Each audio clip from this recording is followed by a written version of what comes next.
ओम नमो भगवते वासुदेवाय नमः। जय श्री हरि विष्णु। आप सभी का आपके अपने चैनल दी भक्ति स्टोरी में बहुत बहुत स्वागत है। भगवान श्री हरि विष्णु और माता लक्ष्मी की कृपा आप सब पर सदा सर्वदा बनी रहे। आज मैं आपके समक्ष निर्जला एकादशी की कथा लेकर प्रस्तुत हुई हूँ। हिंदू धर्म में एकादशी व्रत का बहुत अधिक महत्व बताया गया है। प्रत्येक माह में 2 बार एकादशी पड़ती है, एक शुक्ल पक्ष और एक कृष्ण पक्ष की एकादशी। ज्येष्ठ माह की शुक्ल पक्ष में पड़ने वाली एकादशी को निर्जला एकादशी कहा जाता है, जो कि साल भर की सभी एकादशियों में सबसे सर्वश्रेष्ठ मानी जाती है। निर्जला यानी यह व्रत बिना जल ग्रहण किए और उपवास रखकर किया जाता है, इसलिए यह व्रत कठिन तप और साधना के समान महत्व रखता है। हिंदू पंचांग के अनुसार वृषभ और मिथुन संक्रांति के बीच शुक्ल पक्ष की एकादशी निर्जला एकादशी कहलाती है। इस व्रत को भीमसेनी एकादशी या पांडव एकादशी के नाम से भी जाना जाता है। पौराणिक मान्यता है कि 5 पांडवों में एक भीमसेन ने इस व्रत का पालन किया था और वैकुंठ को गए थे, इसलिए इसका नाम भीमसेनी एकादशी भी हुआ। सिर्फ निर्जला एकादशी का व्रत कर लेने से अधिक मास की 2 एकादशियों सहित साल की कुल 24 एकादशी व्रत का फल मिलता है। एकादशी का व्रत भगवान श्री हरि विष्णु की आराधना को समर्पित होता है। इस एकादशी का व्रत करके श्रद्धा और सामर्थ्य के अनुसार दान करना चाहिए। इस दिन विधि पूर्वक जल कलश का दान करने वालों को पूरे साल के एकादशियों का फल मिलता है। इस प्रकार जो इस पवित्र एकादशी का व्रत करता है वह समस्त पापों से मुक्त हो वैकुंठ धाम को जाता है। तो आइए श्री हरि विष्णु और माता लक्ष्मी का मन में ध्यान करते हुए निर्जला एकादशी व्रत कथा का श्रवण करते हैं। निर्जला एकादशी व्रत कथा। एक समय की बात है, भीमसेन व्यास जी से कहने लगे कि हे पितामह, भ्राता युधिष्ठिर, माता कुंती, द्रौपदी, अर्जुन, नकुल और सहदेव आदि सब एकादशी का व्रत करने को कहते हैं, परंतु महाराज मैं उनसे कहता हूँ कि भाई, मैं भगवान की भक्ति पूजा आदि तो कर सकता हूँ, दान भी दे सकता हूँ, परंतु भोजन के बिना नहीं रह सकता। ईश्वर व्यास जी कहने लगे कि हे भीमसेन, यदि तुम नरक को बुरा और स्वर्ग को अच्छा समझते हो तो प्रति मास की दोनों एकादशियों को अन्न मत खाया करो। भीम कहने लगे कि हे पितामह, मैं तो पहले ही कह चुका हूँ कि मैं भूख सहन नहीं कर सकता हूँ। यदि वर्ष भर में कोई एक ही व्रत हो तो वह मैं रख सकता हूँ, क्योंकि मेरे पेट में वृक नाम वाली अग्नि है, सो मैं भोजन किए बिना नहीं रह सकता। भोजन करने से वह शांत रहती है, इसलिए पूरा उपवास तो क्या, एक समय भी बिना भोजन किए रहना कठिन है। अतः आप कोई ऐसा व्रत बतलाइए जो वर्ष में केवल एक ही बार करना पड़े और मुझे स्वर्ग की प्राप्ति हो जाए।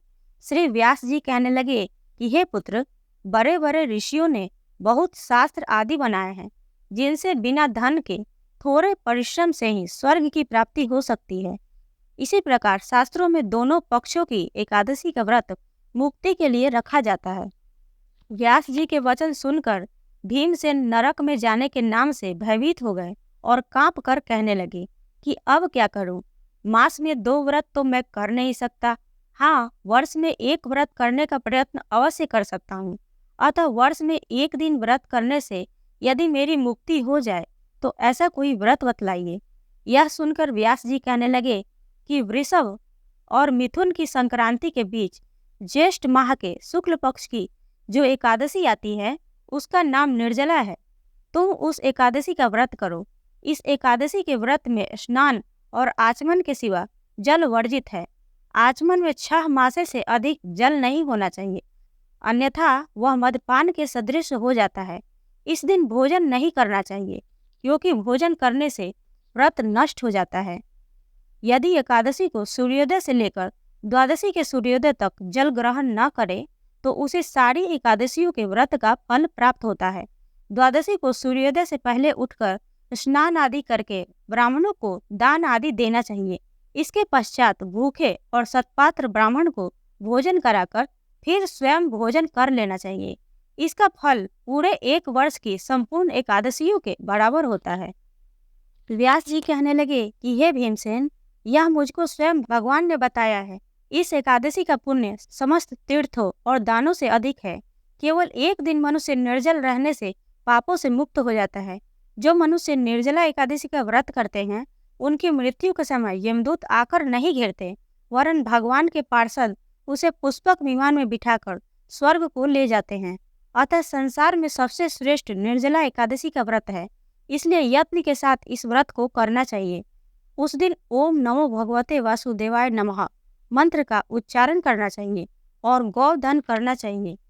इस प्रकार व्यास जी की आज्ञा अनुसार भीमसेन ने इस व्रत को किया, इसलिए इस एकादशी को भीमसेनी या पांडव एकादशी भी कहते हैं। निर्जला व्रत करने से पूर्व भगवान से प्रार्थना करें कि हे भगवान, आज मैं निर्जला व्रत करता हूँ, दूसरे दिन भोजन करूँगा। मैं इस व्रत को श्रद्धा पूर्वक करूँगा, अतः आपकी कृपा से मेरे सब पाप नष्ट हो जाएं। इस दिन जल से भरा हुआ एक घड़ा वस्त्र से ढककर स्वर्ण सहित दान करना चाहिए। जो मनुष्य इस व्रत को करते हैं, उनको करोड़ पल सोने के दान का फल मिलता है, और जो इस दिन यज्ञ आदि करते हैं, उनका फल तो वर्णन ही नहीं किया जा सकता। इस एकादशी के व्रत से मनुष्य विष्णु लोक को प्राप्त होता है।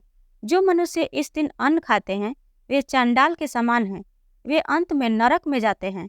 जिसने निर्जला एकादशी का व्रत किया है, वह चाहे ब्रह्म हत्यारा हो, मदपान करता हो, चोरी की हो या गुरु के साथ द्वेष किया हो, मगर इस व्रत के प्रभाव से स्वर्ग को जाता है। हे कुंती पुत्र, जो पुरुष या स्त्री श्रद्धा पूर्वक इस व्रत को करते हैं, उन्हें इस प्रकार के कर्म करने चाहिए। प्रथम भगवान का पूजन, फिर गौदान, ब्राह्मणों को मिष्ठान व दक्षिणा देनी चाहिए तथा जल से भरे कलश का दान अवश्य करना चाहिए। निर्जला के दिन अन्न, वस्त्र, जूता आदि का दान भी करना चाहिए। जो मनुष्य भक्ति पूर्वक इस कथा को पढ़ते या सुनते हैं, उन्हें निश्चय ही स्वर्ग की प्राप्ति होती है। इस प्रकार निर्जला एकादशी व्रत की कथा पूर्ण हुई। प्रेम से बोलिए भगवान श्री हरि विष्णु की जय, माता लक्ष्मी की जय। और अब आप सुनेंगे एकादशी माता की कथा। एकादशी का व्रत एकादशी माता की कथा सुने बिना अधूरा माना जाता है, इसलिए पूरे श्रद्धा भाव के साथ एकादशी माता की कथा भी जरूर सुननी चाहिए। एकादशी माता की कथा के अनुसार मुर नाम का एक दैत्य था। रावण और कंस की तरह वह भी बड़ा आतंक मचाता था। स्वर्ग में देवों सहित सभी को पीड़ा देता था। सब लोग उससे रक्षा मांगकर श्रीमन नारायण के शरण में गए। भगवान ने कहा, मैं उसे संभालता हूँ, चिंता मत करो। भगवान मुर के साथ युद्ध करने लगे, लेकिन अपनी सारी शारीरिक शक्ति लगाकर भी भगवान कुछ नहीं कर सके। भगवान को युद्ध के मैदान से पलायन करना पड़ा। वे हिमालय की एक गुफा में छिप गए। मुर भी उनका पीछा करते हुए वहां पहुंच गया। भगवान ने ध्यान करना शुरू किया और उनके मन से एक शक्ति उत्पन्न की, उनकी मानसिक शक्ति। इस शक्ति ने बाहर आकर मुर को अपनी तलवार से मार डाला। हम जानते हैं कि शरीर में 10 इंद्रियां हैं, 5 ज्ञानेंद्रिय और 5 कर्मेंद्रिय। 11वीं इंद्रिया है मन। संस्कृत में एकादशी का अर्थ है 11। चूंकि यह देवी उनके मन भगवान की 11वीं इंद्रियों से निकली थी, इसलिए भगवान ने उन्हें एकादशी के नाम से पुकारा। एकादशी माता की उत्पत्ति का दिन उनके नाम से ही जाना जाने लगा। माता एकादशी के अंतिम चरण के दौरान उत्पन्न हुई थी, इसलिए इसे जयंती कहते हैं। और उन्होंने द्वादशी के पहले चरण के दौरान दैत्य को मार डाला था, इसे स्मरणती कहते हैं। और अब जानते हैं कि एकादशी के दिन भोजन क्यों नहीं करना चाहिए। भगवान ने घोषणा की कि एकादशी के दौरान देवी के इस महान कार्य के कारण पूरे जगत में कोई भी पाप नहीं रहेगा। लेकिन पाप तो पहले से ही है। जब उसने यह सुना, पाप पुरुष आश्रय की तलाश में इधर उधर भागने लगा। एकादशी के दौरान वह कहाँ रहेगा? वह जहाँ भी गया, सभी ने उसे आश्रय देने से इनकार कर दिया। अंत में अन्न यानी भोजन ने एकादशी के दौरान उसे आश्रय देने के लिए सहमत हुआ। तो एकादशी के दौरान सभी पाप भोजन में आश्रय लेते हैं। जो कोई एकादशी के दौरान भोजन करता है, ये पाप उस व्यक्ति में प्रवेश करेंगे और रोग, समस्या, हानि, परेशानी इत्यादि बन जाएंगे। एकादशी देवी को विष्णु कन्या भी कहा जाता है, क्योंकि वह भगवान की मानस पुत्री है। उनकी मूर्ति पूरी जगन्नाथ मंदिर और द्वारका धाम में है। भगवान के धर्म की रक्षा के लिए जितने भी अवतार हैं वे सभी एकादशी के दिन ही हुए हैं, इसलिए यह इतना पवित्र दिन है। इस प्रकार एकादशी माता की कथा पूर्ण हुई। प्रेम से बोलिए एकादशी माता की जय, भगवान विष्णु की जय। और आइए अब सुनते हैं राजा धर्मकीर्ति की कथा। मालव मुनि का भद्रशील नाम का एक पुत्र था।